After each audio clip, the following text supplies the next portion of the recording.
you sound amazing intro.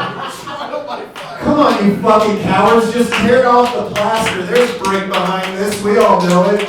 What is this, Evan? You don't have a fucking, what do you call it? Sledgehammer? Alright. I've had a rough couple days. I called into work this morning, told them I wasn't feeling well. And I know that, like, when I go in tomorrow, we're going to have that conversation, you know, about, like, well, no, it's not COVID. But yeah, you know, there is something going around. I can't just be like, yeah, it's called depression.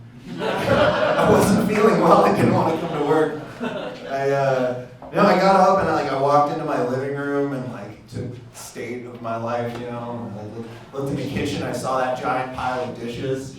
And I thought to myself, like, all right, well, I could do these dishes.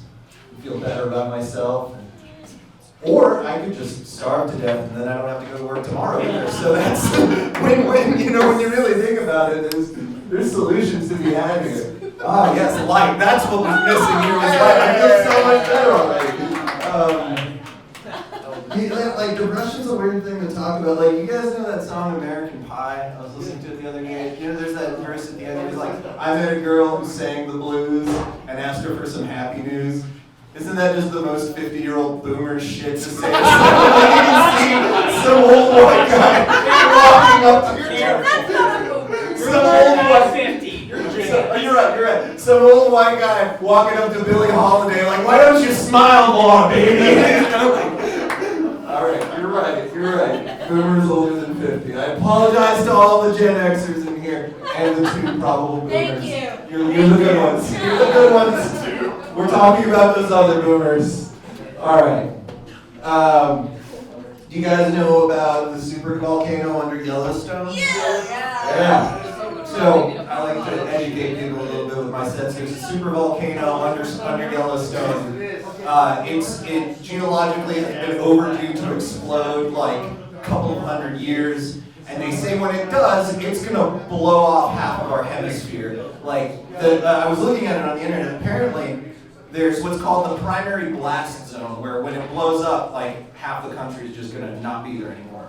We live in what's called the primary ash zone, which means that it's going to be about, like, a day or three, but we're all going to suffocate on molten ash. Which sounds horrible, right? But then I looked, I was like, well, I'd rather die right away, right? But the primary blast zone is pretty much just like Wyoming and Montana, so that's worse. That living there until the explosion is hands down worse.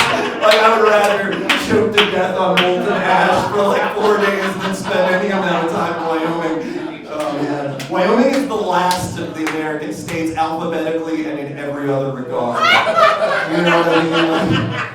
Any state with a speed limit of 85 is telling you something, and that's go faster, get the fuck out. We all wish we could go here. Okay. Let's get sad. I have a weird name, Miljion. Weird, right? Super weird. I was born in another country, that's why I have a weird name. I was born in a place called Yugoslavia. It's a country that doesn't exist anymore. It's not, very relatable or funny to you guys now, but give it a couple of years, have your own civil war, and you'll understand all these jokes a lot better. It was this country called Yugoslavia in Eastern Europe, and I'm from a part of it called Serbia, right? It's basically like the Alabama of Eastern Europe. It's in the southeast. There's one big ass town in the middle. You go like 10 minutes out of town, it's like 100 years back in time. People barbecuing whole goats. And making moonshine in their backyards, and it's amazing. The food and the booze and everything is really nice. The people are really nice to your face, but the most closed-minded racists on the face of the planet. Like, you guys have racism here. Where I'm from, we're all white, and we still found a way to murder each other over it. You see what I'm saying? Like, we've been killing each other over that shit since the Romans showed up, and we're still doing it. That's why I live here. My dad was a Croat, my mom's a Serb. You guys probably don't know what that means, but just suffice to say that's why we had to move here. And there's a punchline to that, but that's what it was. My parents, because Serbs are Orthodox Christians, Croats are Catholics. That's a big reason the war was being fought, was the two different religions, and then there's Muslims in Bosnia. It was a big religious thing, and my parents were atheists, so they were like, we gotta get the fuck out of here and go somewhere where this kind of thing could never possibly happen again. And that's